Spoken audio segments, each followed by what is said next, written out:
आपको तो पता ही है, किसी भी देश की बात करें या भारत देश की बात करें, हर देश को बनाता है उस देश के नागरिक, उस देश का सिटीज़न। चाहे उनमें डॉक्टर हों, इंजीनियर हों, टीचर्स हों, आईटी प्रोफेशनल्स हो, पॉलिटिशियन हो, लेकिन इन सब से अलग, इन सब से कई गुना अधिक दो ऐसे वर्ग हैं जिनका कंट्रीब्यूशन होता है in real sense ground level पे। ये दो वर्ग जो देश को बनाते हैं, संभाल के रखते हैं। और आसान भाषा में मैं इन्हें बोलता हूँ 2M। पहला M है मिलिट्री, यानी कि फौज। देश का जो नक्शा अभी आप देख रहे हैं वो नक्शा उनकी वजह से है। अब देश के अंदर के नक्शे की बात करते हैं। ये जो रेलवे लाइन देख रहे हैं, पटरियां देख रहे हैं, एयरपोर्ट देख रहे हैं, बिल्डिंग देख रहे हैं, जैसा भी ये देश दिख रहा है। अब आते हैं दूसरे M पे। इसमें कंट्रीब्यूशन है मजदूर, यानी कि लेबर का। लेकिन इन दोनों M को संभालने के लिए एक तीसरे M की ज़रूरत है, जिसका नाम है मनी। बिना मनी के, बिना पैसे के क्या हाल हो सकता है। इनमें से एक M का आपने देखा, पिछले 2 महीनों में 13 करोड़ मजदूर परिवार सड़क पे आ गए, बेरोजगार हो गए, लाखों मारे गए, और अभी भी हाल बुरा है। अब हम बात करते हैं पहले M की, यानी कि मिलिट्री की। एक इम्पॉर्टेंट बात आपको बता दूं, देश का खर्चा मेडिकल से ज़्यादा, एजुकेशन से ज़्यादा, इंफ्रास्ट्रक्चर से ज़्यादा सिर्फ एक चीज़ में होता है किसी भी देश का खर्चा, खास तौर पे जब लड़ाई का मौसम हो, वो है सिक्योरिटी पे, वो है मिलिट्री पे। और अभी हालात ये हैं कि हमारे जो पड़ोसी देश हैं, चाइना, जहाँ पे लॉकडाउन सिर्फ 1 हफ्ते का हुआ था, वो भी वुहान में हुआ था। और दूसरा पड़ोसी देश पाकिस्तान, जहाँ पे कोई लॉकडाउन नहीं है। तो इन दोनों देशों की इकोनॉमी पूरे स्पीड पे है, और दूसरी तरफ हमारी इकोनॉमी, हम लॉकडाउन 4 पे आ चुके हैं और हमारी इकोनॉमी थम सी गई है, थमी हुई है। ऐसे में कोई भी अगर इकोनॉमी को और गिराने की बात करता है, इकोनॉमी को क्रैश करने की बात करता है, तो एक तरह से वो देशद्रोह की बात करता है। सीधा इसका असर पड़ेगा मिलिट्री में। याद रखिए, हमारी जो आर्मी है, मिलिट्री है, वो हाथों से लड़ नहीं सकती, उनको औजार चाहिए, और ये सबसे महंगा होता है, सबसे महंगा।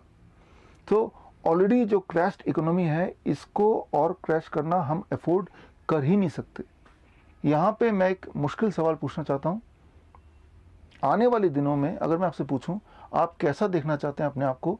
कोरोना वायरस से मरना चाहेंगे, ए, या फिर किसी और मुल्क के गुलाम बन के जीना चाहेंगे? मुझे ऐसा लगता है कि हम में से 140 करोड़ भारतीय सब के सब पहली वाले ऑप्शन को ही चाहेंगे, कोरोना वायरस से मरना ज़्यादा पसंद करेंगे। अब कोरोना वायरस की बात करते हैं। ये लॉकडाउन 4 क्यों, 3 क्यों था, 2 क्यों था, 1 क्यों था? इन सब का अगर निचोड़ करें तो निचोड़ है सिर्फ 2 ही बातें, 2 ही आंकड़े, एक तो डेथ और एक है केसेस। पहले डेथ की बात करते हैं। वो डेथ कितना है अब मैंने देखना छोड़ दिया, वो 4000 है या 5000 है या 6000 है। वो इसलिए क्योंकि हेल्थ मिनिस्ट्री का एक पार्ट है ICMR, Indian council of medical research. उसने एक नया गाइडलाइन निकाला, जो डिस्क्रिप्शन में जाके, लिंक में जाके हेल्थ मिनिस्ट्री के आप देख सकते हैं। और उस गाइडलाइन के अनुसार भारत की धरती में अभी अगर कोई मरता है, किसी की डेथ होती है, तो चाहे वो कोरोना पॉजिटिव आए, नेगेटिव आए, ना आए, वो कोरोना डेथ ही माना जाएगा अगर उसमें निमोनिया के सिम्टम हो। याद रखिए, निमोनिया से हर साल लगभग 1.5 लाख लोग मरते हैं भारत में, यानी कि इस साल जब वो 1.5 लाख लोग मरेंगे तो वो कोरोना के खाते में आ जाएंगे। या फिर अगर कोई ARDS से मरता है, यानी कि एक्यूट रेस्पिरेटरी डिस्ट्रेस सिंड्रोम, आसान शब्दों में ब्रीदिंग प्रॉब्लम से कोई मरता है, तो भी वो कोरोना डेथ माना जाएगा। ट्यूबरक्लोसिस में हर साल करीब 5 लाख लोग मरते हैं, कभी 4 लाख लोग मरते हैं, लेकिन इस साल जब ट्यूबरक्लोसिस से किसी की डेथ होती है तो वो कोरोना के खाते में आ जाता है या आ जाने लगा है। तीसरी बात, कोई कार्डियक इंजरी से अगर डेथ होती है, ऐसा लगता है, तो भी वो कोरोना के खाते में जाएगा, चाहे वो कोरोना नेगेटिव ही क्यों ना हो। याद रखिए, जो डायबिटीज़ के पेशेंट हैं, जो हार्ट के पेशेंट हैं, उनके डेथ का अक्सर कारण होता है कार्डियक इंजरी। लेकिन इस साल जब वो हार्ट के पेशेंट मारे जाएंगे, चाहे वो कोरोना नेगेटिव ही क्यों ना आए, तब भी वो कोरोना डेथ ही माना जाएगा। बॉडी में अगर क्लॉटिंग पाई गई तो भी वो कोरोना डेथ माना जाएगा, चाहे वो कोरोना पॉजिटिव आए, नेगेटिव आए, ना आए। याद रखिए, कैंसर के पेशेंट खास तौर पे जब वो कीमोथेरेपी कराने के बाद किसी कारणवश अगर डेथ होती है, तो उनके बॉडी में ब्लड क्लॉट्स पाए जाते हैं।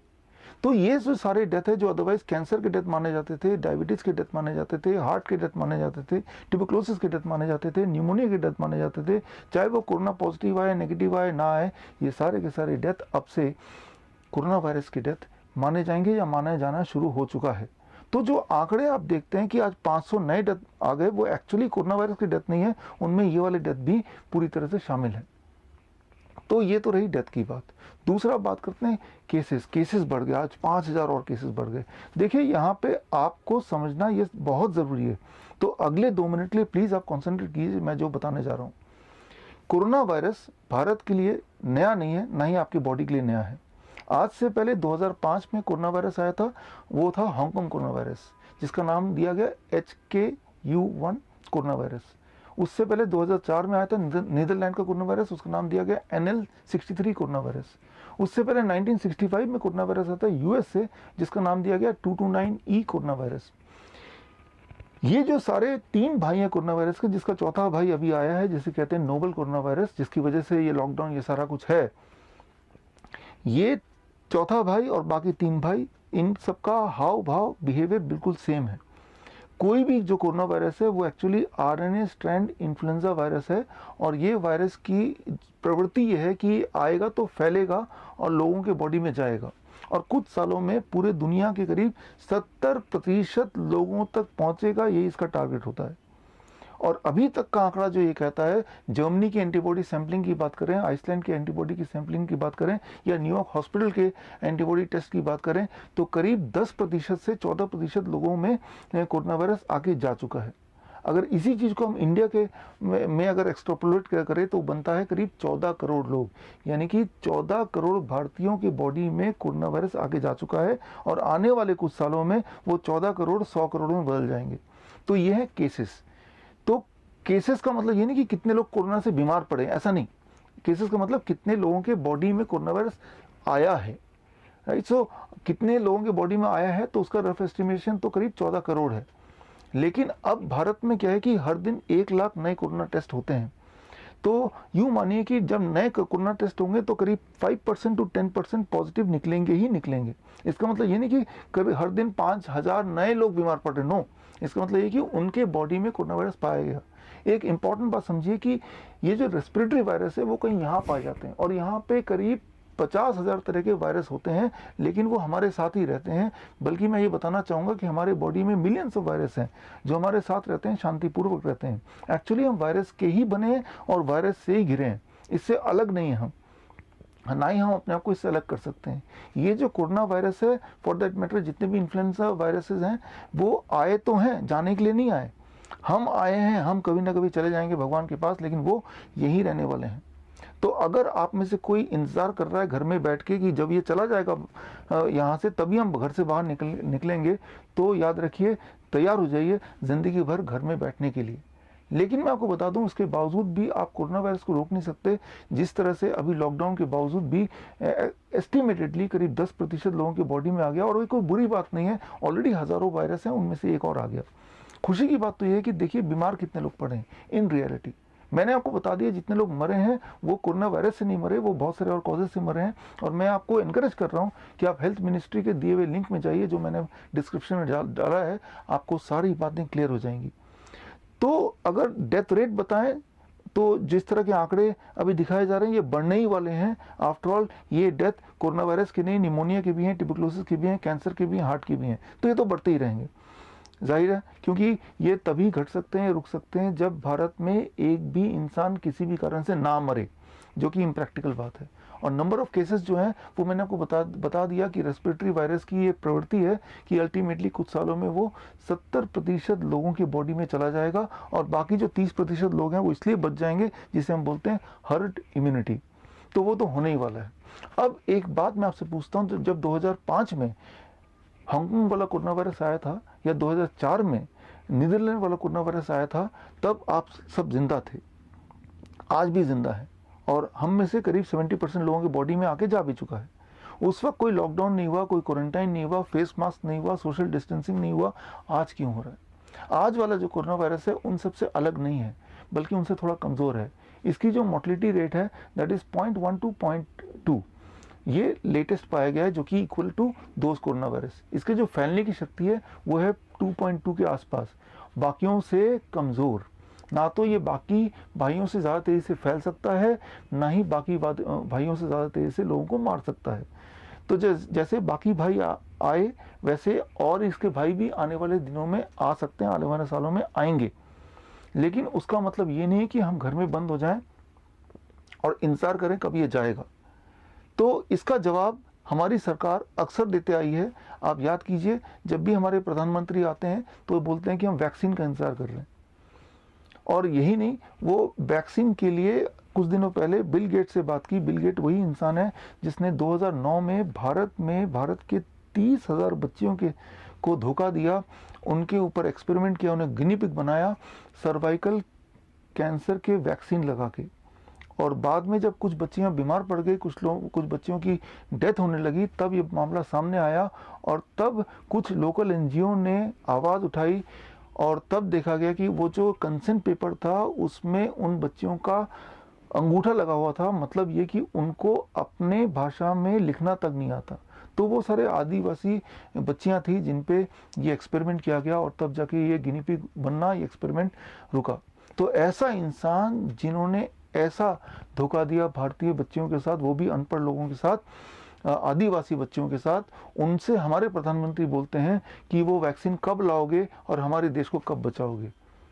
देखिए, मैं अगर आप पूछना चाहते हैं ये वैक्सीन कब आएगा, तो मैं बता दूं, ये कोरोना वायरस का वैक्सीन कभी नहीं आ सकता, क्योंकि कोरोना वायरस जो है वो आरएनए स्ट्रैंड इन्फ्लुएंजा वायरस है। और इसकी खासियत यह है कि ऐसे वायरस बहुत जल्दी म्यूटेट करते हैं। अभी तक 13-14 बार तो म्यूटेट ऑलरेडी कर चुके हैं आज की डेट तक। 13-14 बार म्यूटेट क्या होता है? म्यूटेट मतलब अपना भेष, रंग और भेष बदलना। मैं आपको आसान भाषा में समझाता हूँ इसका क्या इम्प्लीकेशन है। इमेजिन कीजिए, सामने से एक जंगली सुअर आ रहा है जो आपका दुश्मन, आपको खा जाएगा। आप उस सुअर से बचने के लिए एम करते, इशारा करते हैं बंदूक की गोली से, आप उसको मार डालेंगे। लेकिन जब तक मारने के लिए इशारा करते हैं तब वो सुअर म्यूटेट हो जाता है, मच्छर में कन्वर्ट हो जाता है। अब जिस बंदूक से आप सुअर को मारना चाहते हैं उसी बंदूक से मच्छर नहीं मर सकता। मच्छर मारने के लिए तो एक इलेक्ट्रिक रैकेट का इंतजाम करेंगे। आप सोचेंगे इस मच्छर को एम करके मैं मार ही डालूंगा। लेकिन जब तक आप ये सोचते हैं तब तक वो मच्छर म्यूटेट हो जाता है, यानी कि अपना भेष बदल देता है, वो हाथी बन जाता है। तो जिस औजार से आप मच्छर को मारने वाले थे वही औजार हाथी को मारने के काम नहीं आ सकता। इसे बोलते हैं म्यूटेट होना। और आप समझ सकते हैं कि कोरोना वायरस अब तक कम से कम 13-14 बार ऑलरेडी म्यूटेट हो चुका है। तो जब तक वो वैक्सीन आएगी तब तक हज़ारों बार म्यूटेट हो जाएगा। तो यानी कि वो वैक्सीन आएगी तो भी वो वर्थलेस ही होगा। लेकिन खेल शुरू हो जाएगा, वैक्सीन के नाम पे धंधा, एक बिजनेस शुरू हो जाएगा। इमेजिन कीजिए 140 करोड़ भारतीय के लिए वैक्सीन, और वो भी इन्फ्लुएंजा वायरस का वैक्सीन का ट्रेंड ये है कि साल में एक बार लगाना पड़ता है। यानी सालों साल ये कितना बड़ा बिजनेस है आप इमेजिन नहीं कर सकते। जबकि आरएनए वायरस के वैक्सीन बनते नहीं है, बन नहीं सकते। इसका मैं एक उदाहरण दूंगा। याद कीजिए 1984 में पहली बार एचआईवी वायरस की बात हुई। एचआईवी वायरस, अभी 36 ईयर हो गए, एचआईवी वायरस का कोई वैक्सीन क्यों नहीं आया? सिंपल सा कारण है, एचआईवी भी एक आरएनए वायरस है। तो मैं ये बोलना चाहता हूँ कि आरएनए वायरस, खासतौर पे इन्फ्लुएंजा वाले आरएनए वायरस के वैक्सीन नहीं बन सकते, कारण आपके सामने है। तो इसका मतलब ये है कि जब तक वैक्सीन नहीं आएगा तब तक हम इंतजार करें कि कोरोना वायरस कब चला जाएगा। मैंने आपको बता दिया ये कभी नहीं जाएगा, ये यहीं पे रहेगा। यानी कि आप हमेशा घर में दुबक के बंद होके बैठे रहिए। अब जो डर है कि इससे हम मर सकते हैं, देखिए इससे हम मर नहीं सकते हैं। मैंने आपको 26 तारीख में एक वीडियो में बताया था कोविड-19 क्योर फाउंड। उसमें मैंने 2 विदेशी लोगों के, 2 कतार के एग्जाम्पल दिए कि 2 पेशेंट जिनको मैंने इलाज किया और 3 स्टेप डाइट किया और उसके बाद वो कोविड-19 नेगेटिव आ गए।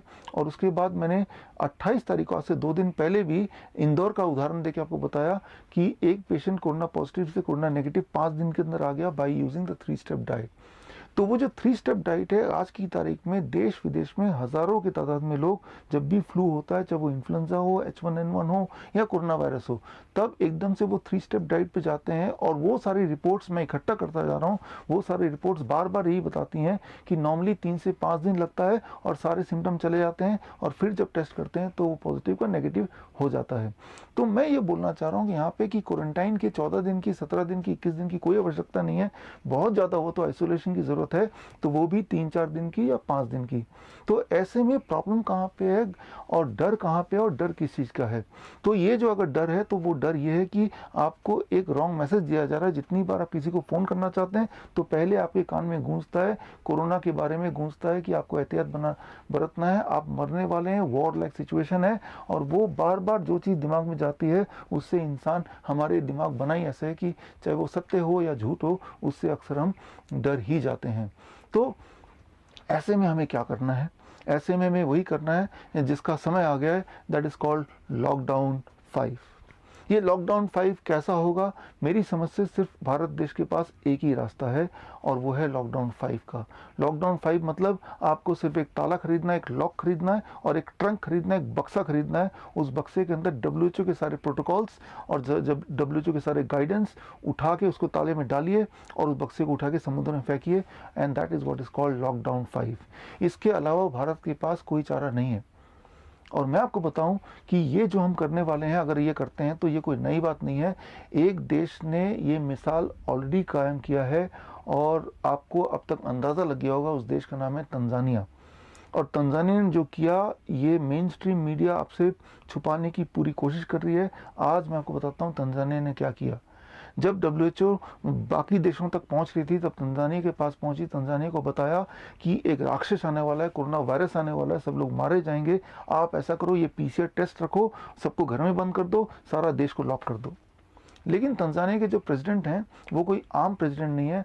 जॉन मैगुफुली, वो पीएचडी हैं केमिस्ट्री में। डब्ल्यूएचओ की बातें सुन के उनको शक हुआ कि ये तो दाल में कुछ काला है। उन्होंने क्या किया, उन्होंने चुपचाप कुछ सैंपल भेजे कि लैब में ये पीसीआर टेस्ट कराओ, ये तो कुछ लोगों के सैंपल हैं। उनका नाम रख दिया, किसी का नाम एलिजाबेथ रख दिया, किसी का नाम जॉन रख दिया, अलग अलग नाम रख दिया, ह्यूमन नेम रख दिए, अलग अलग उम्र रख दिया, कोई फीमेल कोई मेल। दरअसल वो जो सैंपल थे वो ह्यूमन सैंपल ना होके वो पपीते का सैंपल था, वो बकरी का सैंपल था, वो भेड़ का सैंपल था।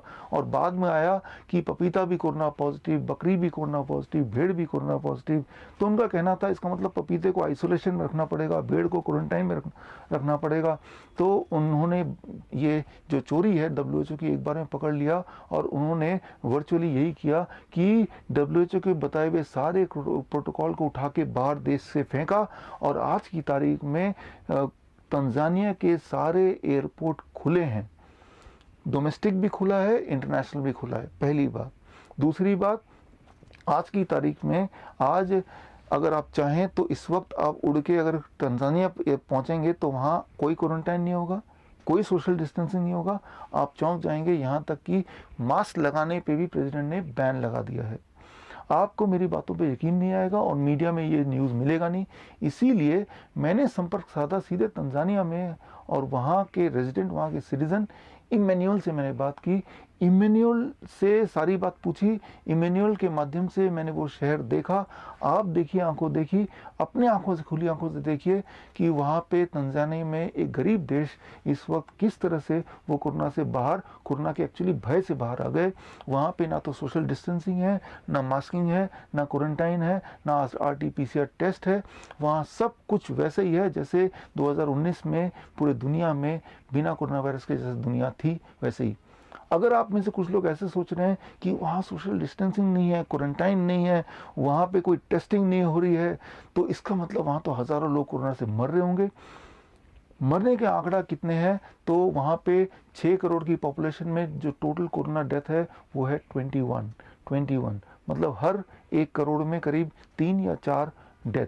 तो यही सच्चाई है कोरोना की सच्चाई, जैसे कि कोरोना की बाकी भयों की सच्चाई है। तो अब मैं चाहूँगा कि आप अपनी आंखों से देखें तंजानिया इस वक्त कैसा है, और मुझे लगता है कि इंस्पिरेशन मिलेगी आप सबको, हम सबको। और हम चाहते हैं कि हमारा भारत का लॉकडाउन 5 भी तंजानिया से इंस्पायर्ड हो, तंजानिया मॉडल से इंस्पायर्ड हो। In Tanzania, we don't have that thing called lockdown in Tanzania. We haven't experienced that. Since the outbreak of this pandemic, we haven't been under any kind of lockdown. Our daily routines continue as usual. There is no anything concerning lockdown. Though we have been hearing from other neighboring countries like Kenya, Rwanda, Uganda, and other African countries. But in Tanzania, we haven't been under any kind of what is called under lockdown. Okay, so now the international flight has started. Yeah, sure. We have already started. We opened up our international airport, and we are waiting for the tourist arrival in Tanzania. Actually, I think on the coming months. The ministry concerning tourism in Tanzania has announced that there is tourists who are coming from Turkey, I think, if I'm not mistaken. So they will be visiting Tanzania. So in Tanzania, everything is okay. The flights are now entering in your country as used to. Okay, so now if I want to come to Tanzania, will I be allowed to enter Tanzania? Yes, you'll be allowed to enter in Tanzania, and there is no anything concerning quarantine. You won't be in any kind of you won't be in any kind of those things concerning regarding quarantine. There is no quarantine in Tanzania. Once you come to Tanzania, we'll just be given, we'll take the normal precautions, and we keep on doing what we have come up with, you know. So you are most welcome to Tanzania. There is no anything concerning lockdown, and there is no quarantine. So once you come to Tanzania, you proceed with your normal things that brought you here. Oh, so you are saying that once I land in Tanzania, straight away from the airport, I can enter the city and I need not to stay in isolation, that is quarantine for few days. I can mix with the Tanzanian citizen and the situation is absolutely normal as it was few months back. That's what you want? Definitely, yeah, absolutely, yes. So this means you are also saying that right now the situation in the city is same as it was few months back. Am I right? Yes, very true. And people are still working as they used to. Nothing has changed so far. So we are still doing our normal things as we used to do before the pandemic. So everything is under control. The government has done lots of things to make sure that those people who are owning the small companies, these entrepreneurs, are keeping doing it as long as they're feeding up their families. Great. So, Emmanuel, can you help me to see your city a little bit? Come out of the car and show the situation outside. Yeah, sure. Because I'm in my place, I'll just take you around my street and see what's. Yeah. Great. Hello. You see? Yeah. These are kids have come to buy some things in the shop. Right. Say hello. Say hello. Yeah. Some people are taking some beers. In Tanzania, we're enjoying. There is no any kind of thing called lockdown. So that one is one of my friends. I used to come here for buying some foods. I want to know one more thing. I have read in Tanzania Perspective newspaper. How is this? Yes. Is it a good newspaper in Tanzania? It is well circulated? Yes, sure. It is it's actually a very nice newspaper. Most of people are up on it on every day that is released. So yeah, it's one of the best newspaper here in Tanzania. So in that newspaper on 14th of May, I read one news on the front page and it says WHO tried to bribe the Madagascar president so that their organic COVID organic the herbal medicine which they have brought, they can just not release it, not make it public. So are you aware of this news? Yes, I'm aware of that. I read that news too. Was that news only on this Tanzania Perspective, or this news was in other newspaper also? With all other newspapers, Swahili newspapers and English newspapers. Okay, you are saying that it was everywhere. Yes. Okay. Manuel Kimaro, I'm a business person. I'm also working on the information technology field. So yeah, I'm having my own company called Socobit Technologies Company. We are also coming up with a very user-friendly application called Webo. Webo actually is a first of its own kind. That application I developed to help small entrepreneurs in feeding their data, having the list of their clients and all that. So I've also been part of President Magufuli's industrialization. So I'm also working so hardly in helping these small entrepreneurs by developing easy to use applications and softwares to enable them to prosper in terms of economy, in the economy and feeding up their families and all that. धन्यवाद, all the best, जय हिंद।